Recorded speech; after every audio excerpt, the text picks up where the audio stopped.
Hi guys, it's Scarlett and I'm back with another controversial video.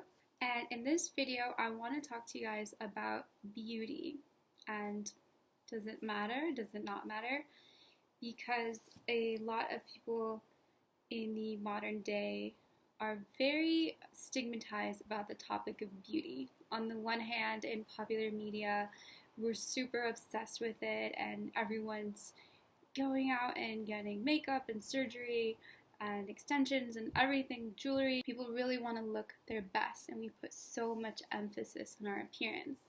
So the duality of that and the backlash that we see is these new movements coming out now with people who are overweight, and you can see now if anybody who goes shopping, does online shopping, almost half of the models now are plus size, and there's a lot more of a campaign for inclusive marketing, which is beautiful.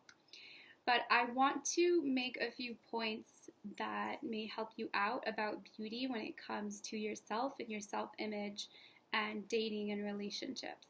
Beauty in a tantric lens is related to your karma first and foremost. So the way that you are born, the way that you look, is a physical representation of your energy from your previous lives and from what you do in your childhood and in your current life. Beauty, the reason we're drawn to it is because it's a physical manifestation of energy. So when someone is beautiful or attractive, we naturally feel an affinity to them, and that's for a reason. It's not quite healthy for us to go against our nature of what we naturally find attractive or appealing and to try to distort what that is, because when we're in alignment and when we're being true to ourselves, we find beauty where our heart finds beauty, and it's subjective and different for every person.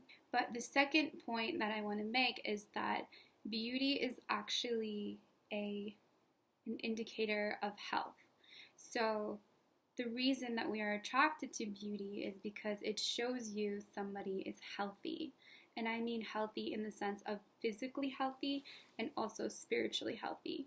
So it's not so much about the conventional standards, but those conventional standards tend to follow the trends of what looks healthy for the current times and for the current dietary trends and environmental trends. The different things that you see in the media are actually trying to aim towards the ideal of optimum health. When people go out and get breast implants, which are toxic, but they want to show larger breasts. It's not just a blind superficiality. They're doing this because breasts are a symbol of fertility. They show that you can store a lot of milk for a child, and that is something that is appealing to the masculine. The same thing with hips. So large hips show fertility, and certain things like certain melanated features. Some people look for darker hair or darker eyes. And so we are naturally attracted to what we are attracted to because that is what our genetics are looking for. And usually we are looking for our complements. So a lot of times this is our opposites. That's why I believe we will be seeing a lot more racial mixing and complementing, because the healthiest offspring are mixed genetically, and they're also usually the most beautiful, attractive babies that I've seen. Of course, it's a personal choice, and everybody is free to go for like-looking people, but in general, if you look at purebreds and people in the previous ages and nobility and people that have overly inbred, it tends to lead to physical deformities. But back to the point about health. So beauty is not exactly set in stone. Yes, it's genetic because you have inherited it over lifetimes of energy, and that includes your ancestral energy, what your ancestors' diets were like. This is why some people have a really hard time losing weight, and some people just they don't work out at all, but they just have incredible muscle memory. So yes, some people are privileged and they are lucky in a sense. However, we live in this quantum universe where everything is popping in and out of reality. Everything is actually empty space and energy, and we can actually shift it.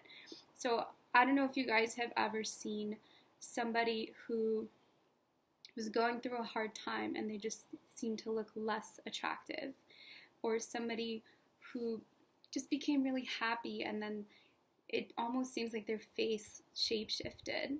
And the reality is we can shapeshift, and we do shapeshift all the time, but because so many people's consciousness and the collective consciousness is mostly locked into the idea of permanence, we don't usually tap into those abilities.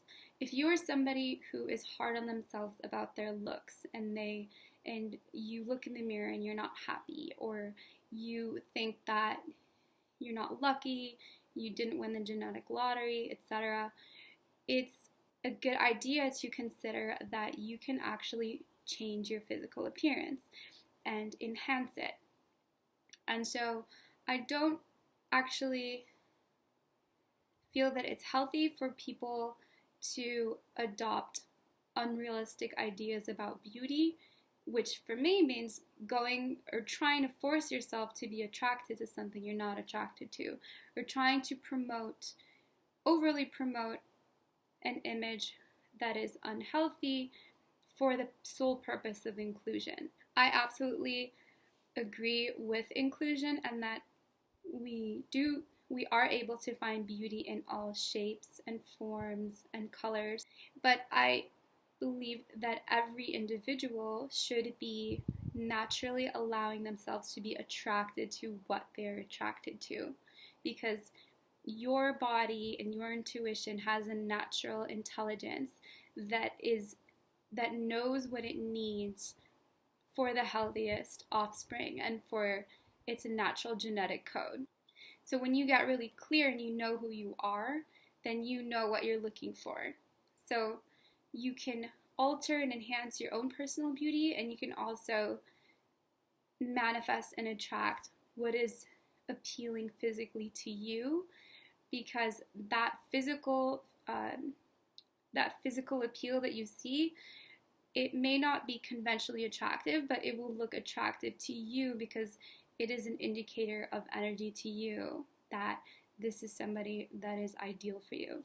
If you want to enhance your appearance and look more attractive, you want to take a look at which features that you would like to work on and study their health components. So this is something I do in my courses and with clients, is facial mapping, and you look at the different areas associated with the health of certain organs in your body. When you realize, for example, that something is missing, for example, a lot of women are going out and getting lip injections, and the reason for this is because our current societal diets are they're endocrine disruptors, and they disrupt the natural hormones. You can actually, through steady visualization and a healthy diet that rebalances your hormones, rebalances your thyroid, naturally grow bigger lips. And that's just one example. So I want to encourage you guys to, if you're looking to enhance your beauty, remember that anything you do artificially, you do makeup or surgery, that is going to be an external solution. If you don't fix it internally, which is with your energetic body and your diet, your physical body, your energy bodies, which your physical body is one of your energy bodies, that is the true transformation, because that's the self, that is the soul. So anything externally at best will be temporary. That's why you see people get surgery and then they want to get another surgery, because your body makes you feel ugly so that you can do something to change it. So people don't like being fat because being fat is a state of being unhealthy. And it's time for us to be more realistic about these things and more accepting of people in their current state, but also realizing that if we feel ugly or fat, that is our intuition and our spirit telling us to move towards greater health and to greater spiritual health. So that's what I wanted to share with you guys in this video. So many things in life that we are told are permanent are not actually so, and you can do a lot to change and improve, but it takes discipline and it takes willpower and being willing to do things that most people don't want to do. Thanks for watching. I'll see you in the next video.